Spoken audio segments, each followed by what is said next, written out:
I'd like to welcome everybody to the Penn State University Retirees Association's membership meeting. I congratulate everybody for coming out in this kind of weather. I just came up from Florida and it's a little bit of a shock to me. Before we get on with our speaker, there's a couple of housekeeping things we would like to take care of first. As you know, this auditorium is provided by Foxdale Village to us with no cost. And also they provide the retirements for them. And we are very grateful to Foxdale for doing that. We have with us today Lisa Harrington, who is the Director of Residential Planning, and she's going to say a few words to you. With that, I'll turn it over to you, Lisa. Why, thank you. Good afternoon, everyone, and I will echo thanks for coming out on this cold day between snowstorms. I understand we're supposed to be getting a little bit of snow again tonight, so I'm pleased that it was good weather for all of you to come out today. I am Lisa Harrington, Director of Marketing and Residency Planning here at Foxdale, and it is so nice to be able to see all of you here. It was a long time when we weren't able to have you here in person, and it's nice to see new faces, faces I recognize, and of course Foxdale residents among the retirees here. We are always welcoming to you to come into Foxdale, and I wanted to let you know about a couple of events that we have going on currently and some things to watch for and how to find out more. This evening at 7 o'clock right here in the auditorium, Paul Takak, our state representative, will be here talking about how the state government is moving forward on climate change initiatives. He's here to talk about it, answer questions. And you are all welcome back at 7 o'clock this evening if you'd like to be here. Upstairs in our second floor art gallery, we just hung a new show last week, and it will be up until March 5th.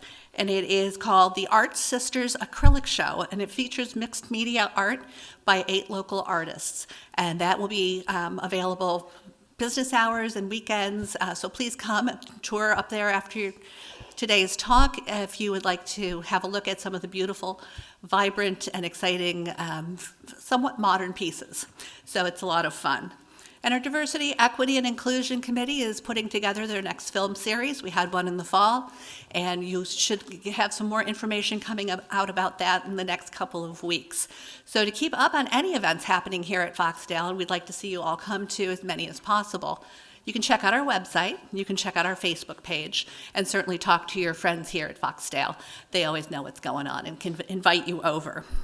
So I would like to say if you would like to know more about Foxdale Village, residency, or senior living in general, we want to be a resource for you. So whether or not you're thinking about Foxdale or another senior living community, if you have any kind of questions, the Residency Planning Department is here to answer those for you. So please feel free to stop down. Our office is across the street at 1500 South Atherton, and you can always stop by the front desk here and get literature if you're interested. So with that, I will turn it back over to Cliff and say thank you all for being here, and please enjoy the afternoon. There you go. Thank you, Cliff. Thank you, Lisa. I'd now like to turn it over to Chris Hurley, our president, to say a few words.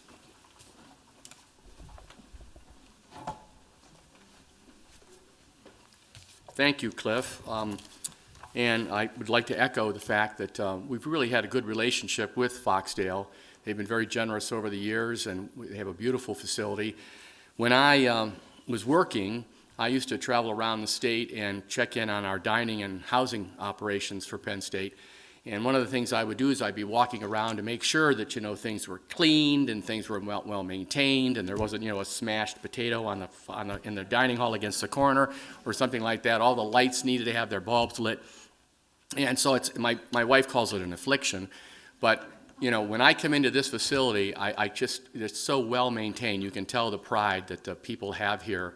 It almost looks like it's a brand new facility, even though we know it's been here for several years. So we thank Foxdale for their generous support of the Retiree Association for Penn State and all they do for us for these programs.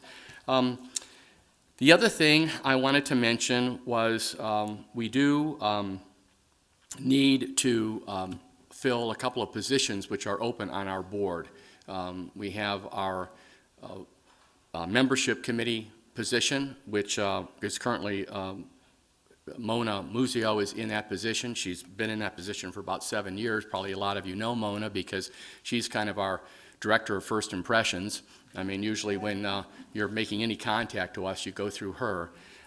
We got this new program, Toolkit it's called, and it's really helped us as far as our managing our records and managing our registration, and I do thank all of you for adapting to that. I know it's a challenge for some, but it really is the way everybody's going, kind of this paperless type of a thing, and it's saving the organization funds and not having to do a lot of mailings and things like that. So, but the other thing it does, and Mona has said this, is that it really makes the job of being the membership chair much easier to do. I mean, things are all computerized, and once it's loaded in and it's on templates, it's just a much easier program to work with. So I know some, and I felt the same way because Iris, she was trying to get me to join when I first retired. I was in church, and Iris Flynn was at the same church, and Iris saw me and knew that I retired and immediately came after me before I could leave the church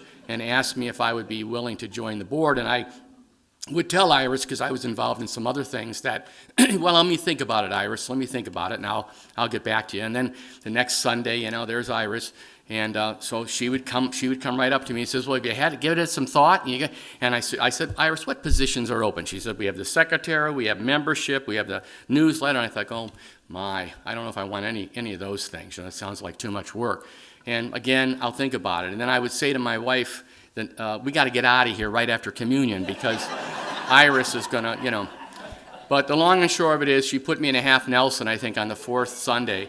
And I agreed, and I became secretary at first, and it really wasn't that bad, I mean, and there's a lot of great people. I really met a lot of different people that worked at the university that I would have never had an opportunity to meet had I not joined this organization. So, and now I'm the president, I don't know what the hell happened, but at any rate, it is a good organization to be a part of. You do meet a lot of, it's not just faculty, it's our staff, it's our tech service employees. I mean, there's just a number of people, and we're trying to get more people involved as people are retiring from various different areas of the university. So the membership committee position is open.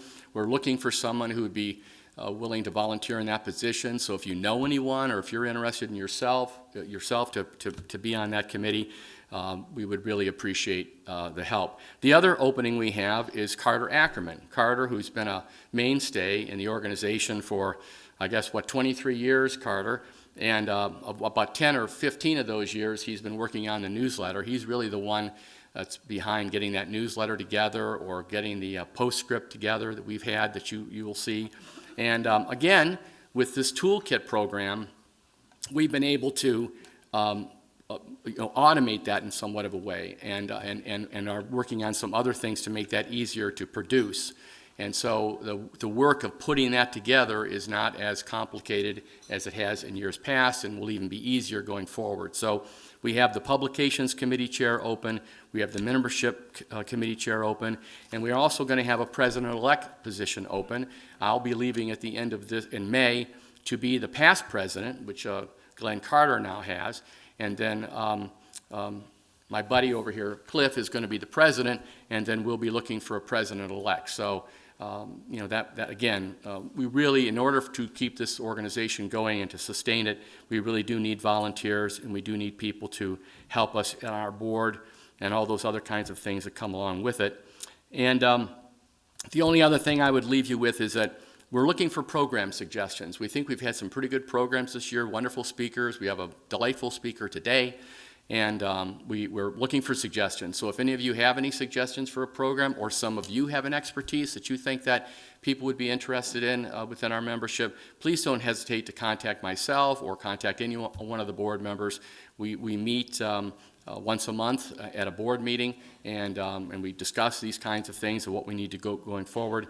And so we're certainly always willing to get some information directly from our membership. And we want to try to meet your needs too, if there's other suggestions you have that we could do.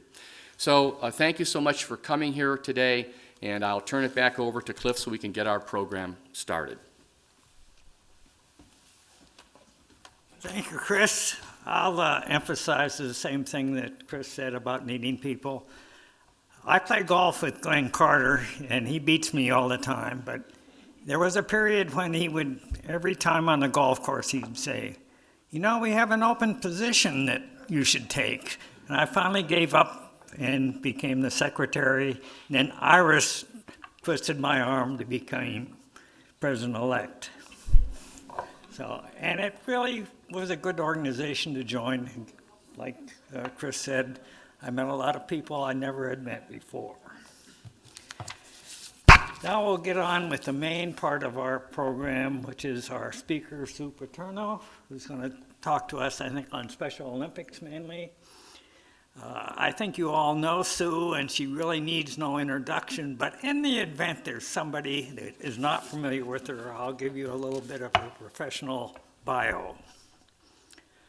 A longtime liberal arts advocate and volunteer leader, Sue worked briefly as an English teacher before stopping to raise her 5 children. She served as a tutor for more than 40 years and later gave time and energy to Special Olympics.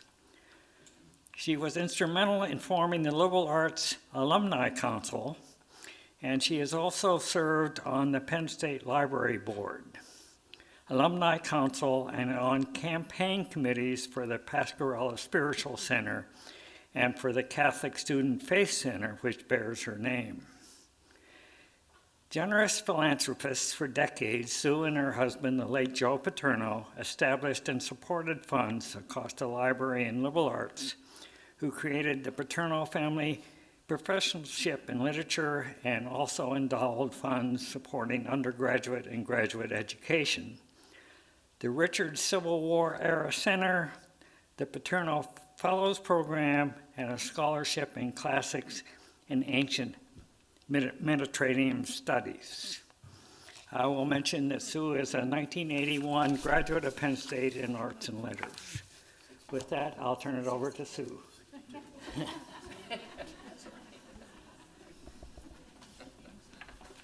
Everybody has it wrong. I was the class of '62. I just graduated. They changed to a term system, and I graduated early, so that's been mixed up for years.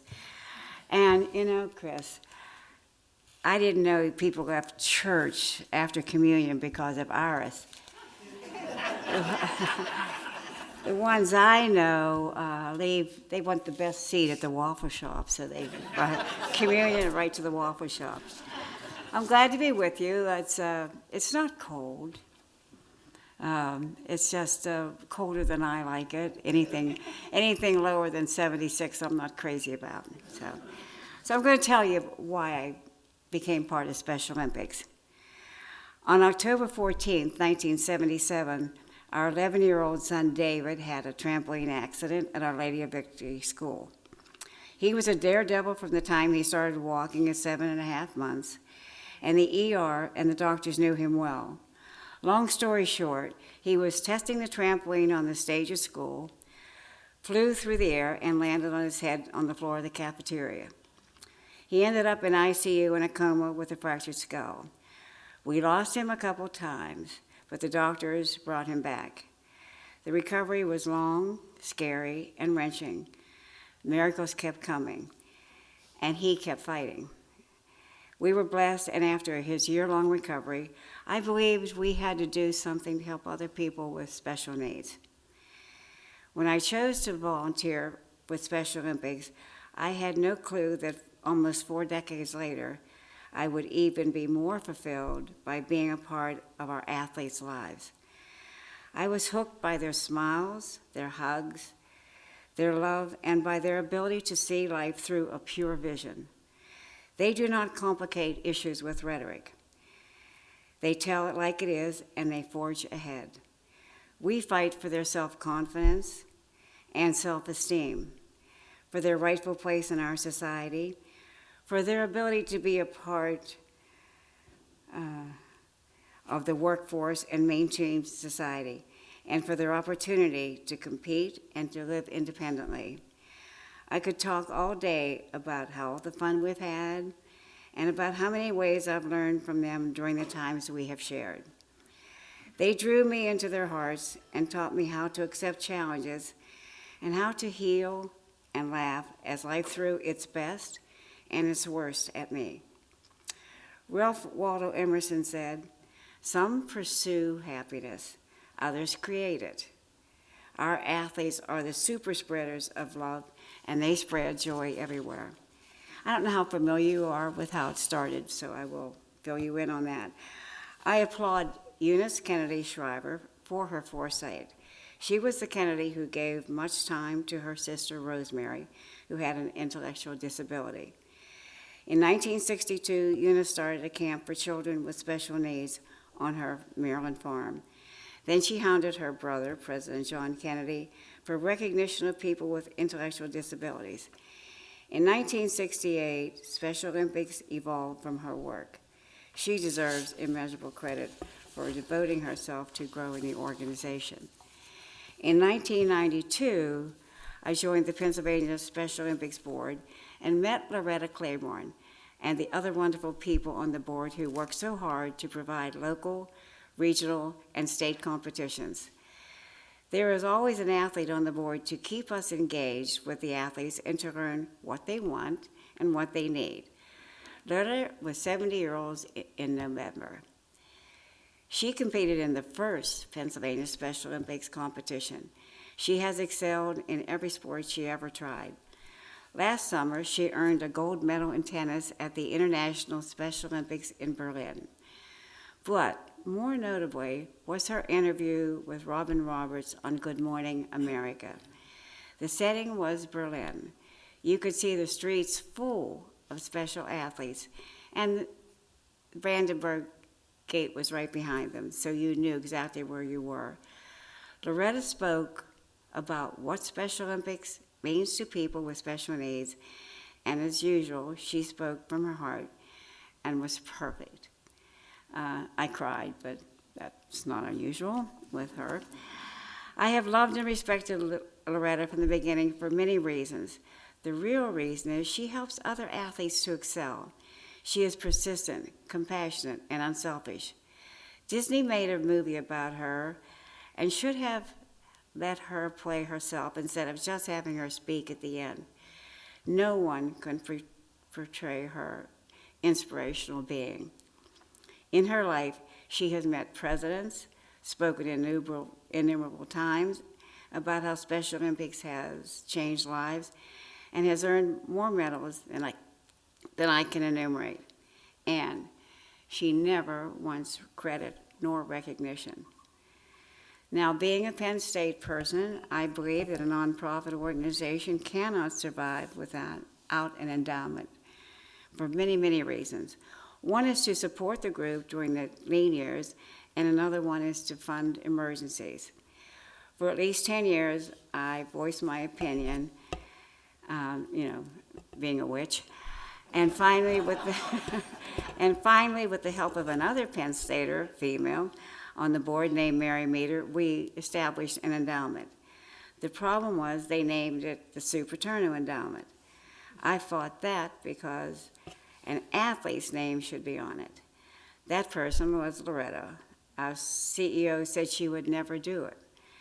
I convinced her, for the sake of all current and future athletes, she should have her name on it. We now have the Loretta Claiborne and Sue Paterno Endowment to grow, and you know how we do that. Now, in our audience are some of our volunteers, but they are our lifeblood. Without them, we could not afford to do what we do. During summer games, we work, play. We have some rules, one of which is no alcohol for the duration. The athletes are in the dorms, and an emergency could happen at night, and we must be ready to go back to campus to help. So every meeting right before summer games start, we all have to agree not to have alcohol, except one man always raised his arm. And every rule has an exception. I think the people in the room that are volunteers know who I mean. And I think a lot of you people know who Colonel Jerry Russell is.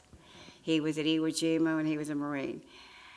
He always brought his buddies up to help work the track, and they did one heck of a job. So they were entitled to get together at Jerry's house at night and tell old war Marine stories and have a drink, so we never called him. Emergencies do arise, such as the one when a coach was smoking in the dorm and used the wastebasket for an ashtray. The fire alarms went off and everybody was evacuated. The athletes were not in their familiar surroundings in their beds at home, were asleep, and were startled by the alarms. We had to get them back to their rooms and calm them down. Maybe the coach had a drink, or he had no brains.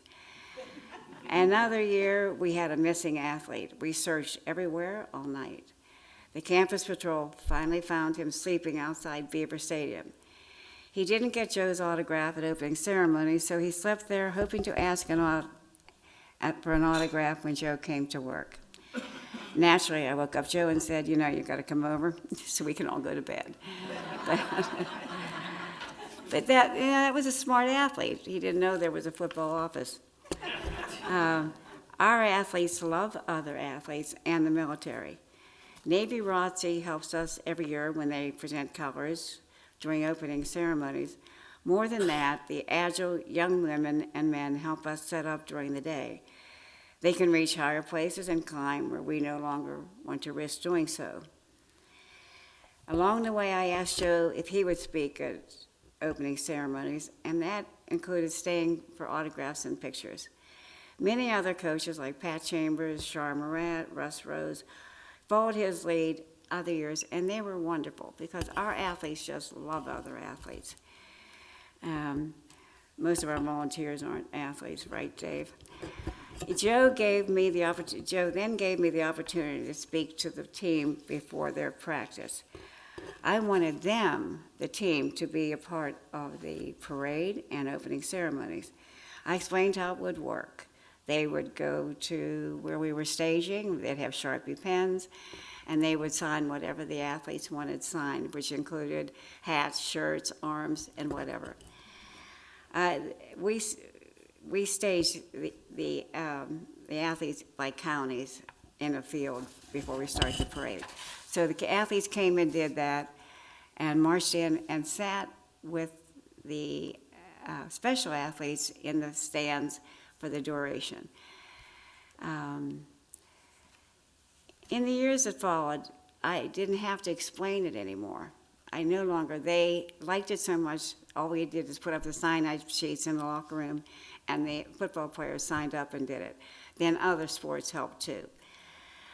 Some of the athletes even came to Friday night events, Sports Fest, and played volleyball or danced with our special athletes because our football players and other athletes enjoyed it.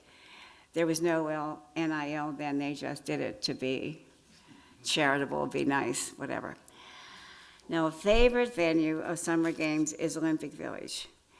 Junior Women's Club and JC's ran it for years, but then disappeared. We struggled for a couple of years, then found a super solution. I had joined Silver Sneakers for a fun class with very beautiful, refined, brilliant, talented, and gracious people. I asked a couple if they could run it, and soon others from the class volunteered. They do a great job, and one even has her grandson taking off work to help. That person is Mona, and stay tuned, she might recruit you to help us. Don't miss a chance, Mona. She can handle anything in any situation. We are lucky to have her on board, and you are lucky to have her as your secretary. Now, another part of our mission is healthy athletes, and we have spots during our state competitions to fill that commitment. Opening Eyes is successful because the doctors and technicians not only do the examinations, but they have their vendors donate the frames and the lenses. One day I was walking out of the tent with a teenager who lives in a group home. He was wearing his new glasses, and we got outside, and he looked around, and he said, "I never knew it looked like this." Well, part of me cried, and I was sad, but I also was full of joy that he could now see better. One of our initiatives now is we are in the midst of an inclusion revolution. It has made is made up of teams of people with intellectual disabilities and people with none. The results are amazing. I think some people want to engage with people who have challenges, but are hesitant because they are afraid they'll say something offensive. Unified teams, where you're playing together, break down the walls. It has been magical to watch. If you go to a high school where we have the Inclusion Revolution now, it's a whole different ball game. The students are all interacting together. It's amazing. People find out you don't need a different language to communicate. Just socialize the way you socialize with everyone. For years, Pennsylvania did not allocate funding for Special Olympics as other states did. So the powers above asked me to make cookies for Jay Corman and his staff. I went to Harrisburg to meet with him and ask for financial aid from the state. I did the same thing every summer, happily meeting sometimes in Bellefonte, try to get Jake on vacation. That was when I didn't have to drive to Harrisburg. He retired, and our CEO asked me to meet with Governor Shapiro and ask for money. I was reluctant for a reason you probably all know. It was the way he treated Graham. But I did so because it was for Special Olympics. An interesting thing is his wife came to the meeting where I'm going to ask for money, and I thought that was a plus on our side, so I didn't mind giving them cookies. But here's the catch. A few weeks later, he invited us to the governor's mansion for a bocce brunch. There were about 30 of our athletes there, and after we ate, the unified tournament began. I watched in awe. The rivers on the side were on the grass at the governor's mansion, and I was grateful for how far we had come from the days when Down syndrome individuals were hidden in their homes.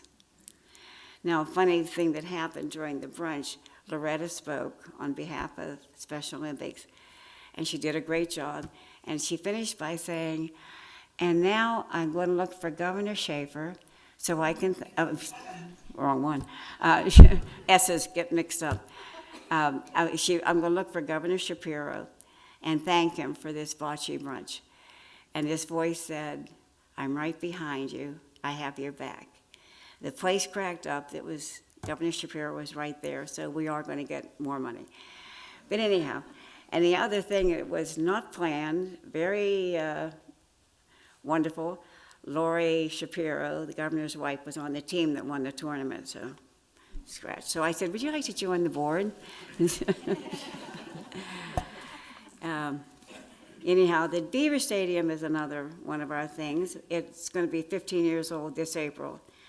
I had heard many people say how they'd like to walk on the football field, and I didn't have that same desire because what we did in the summer as a family outing was we went over and see how the grass was growing.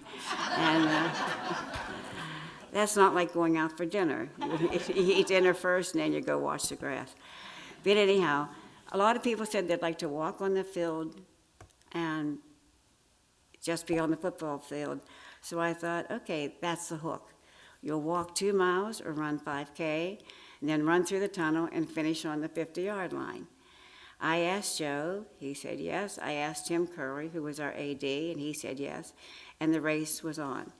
We had a bonus. Franco Harris joined us, and he signaled the start of the race, and then went to the 50-yard line and high-fived everybody. And this year, without Franco, his wife took his place. And I didn't have to ask. I said, think about it and then tell me. She said, I don't have to think, I'll be there. We raised $448,000. My goal is to raise $500,000 plus to almost cover the cost of summer games.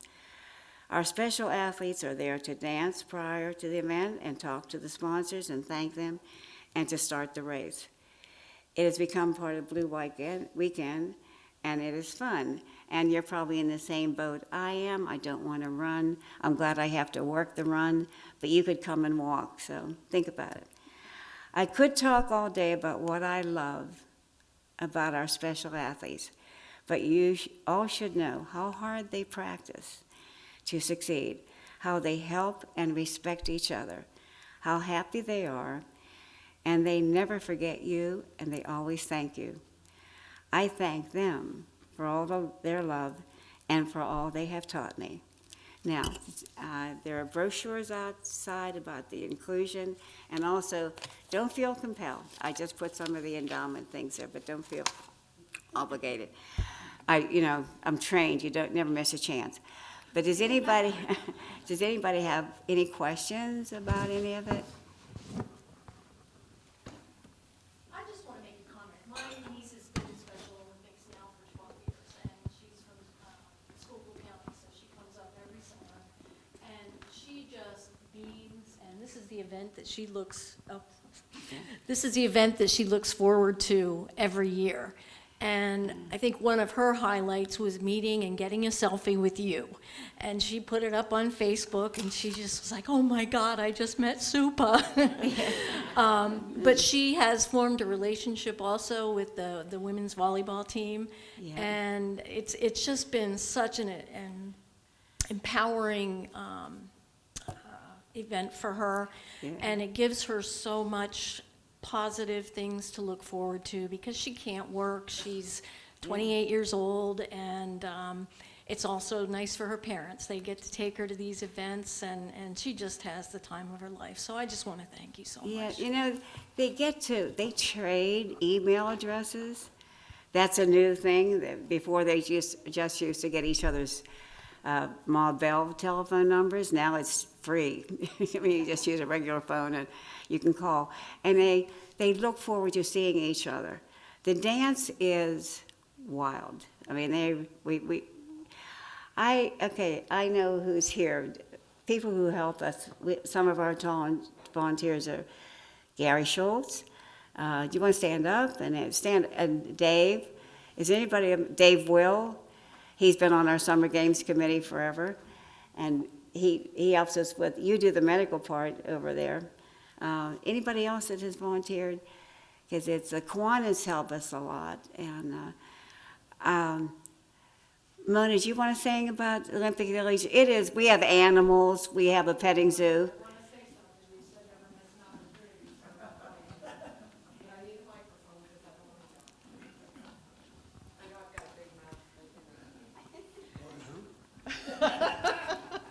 Okay, so Sue said I am involved in the Olympic Village. I'm one of the coordinators, so I'm not going to miss an opportunity. And if you think, you've got to spend a lot of time volunteering, that's not necessarily the case.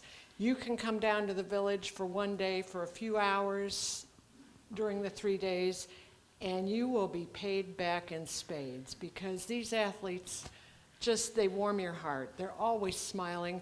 My example is last year, many of you know, we put in all the work and then they canceled the games because of the Canadian smoke. Well, I saw a lot of griping online from the coaches and some of the volunteers, but the athletes were all very positive about we were looking out for them and they'd be back next year. They didn't say a bad thing that I saw at all. So if you could come down, we have games, somebody runs bingo, you can just paint faces, you can do anything. And you will just come away with such a good feeling because they're always smiling, as Sue said. They're always thanking you. And the hardest thing I had to learn when I first started in the village was not to say the kids, because they aren't all kids. They're athletes, but you'll love them all, and they will love you back. Yeah, that's right. She said it well. And really, they get cotton candy, they get snow cones, they do popcorn. I like making the snow cones best. I want blue, yellow, and green. I thought, all in one snow cone? Yeah. but it is fun, and they love Olympic Village, and that's where they go between their competitions. Anybody else? Okay. But Mona and her crew, they do. Over here we have They add a Comment? lot. They add so much to it. I just wanted to ask the time of the date, what time of the summer? It's always the this is. first weekend in June. What is it, 6th, 7th, and 8th this year? It's always the first weekend in June. Okay. And there are competitions, we don't know this, but we have fall competition is at Villanova, and that's the first weekend in November. And their students run the whole thing. They are the volunteers, they're the organizers, they do everything. With Villanova, Fall Fest is their thon. The students compete to get to run it, and they do a super job. And the president of Villanova, he happens to have a relative who is a Down syndrome, so he's there every time cheering too. Then in the winter, you go to the outdoor games in Seven Springs. That's all the outdoor sports. They got smart and they added an indoor winter sports, and we have those in York. So that's all. They have to do a lot. They have to compete to get to the games. Not every athlete comes to summer games. Our standard was, before the pandemic, 2,200 athletes and 600 coaches. And they all have a great time. And it's like, Mona said it right about the smoke. Every year I pray and pray and pray, please, no rain for summer games, no rain for summer games. Now this year I have to add smoke. Well, I never thought I'd have that. But we did some regional competitions so that they weren't totally left out.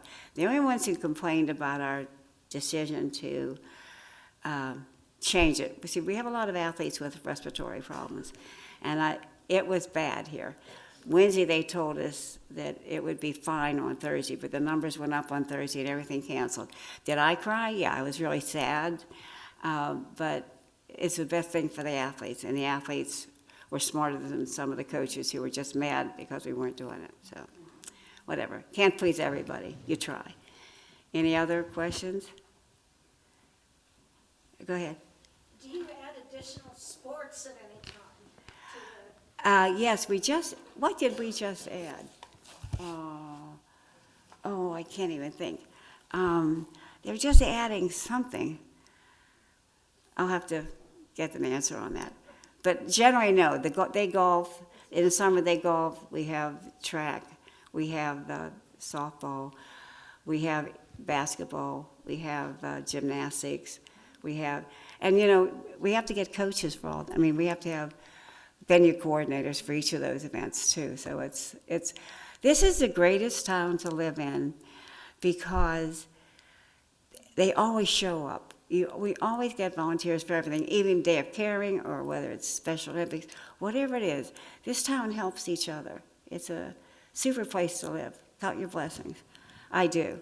And everybody seems to take care of each other. And we're all connected one way or another. I only lived in one other town. I didn't move much in my life. I came to Penn State and never left. But I'd grown up on Latrobe and never left till I came here. But this is a town that's very connected to each other. And I'm sure the people who live here have a great connection with each other. Does anybody else want to say anything else about what a great place this is? And we all take care of each other. So thank you. Have fun. And I enjoyed being with you. And I'm sorry I can't join your club. I did not get paid to work.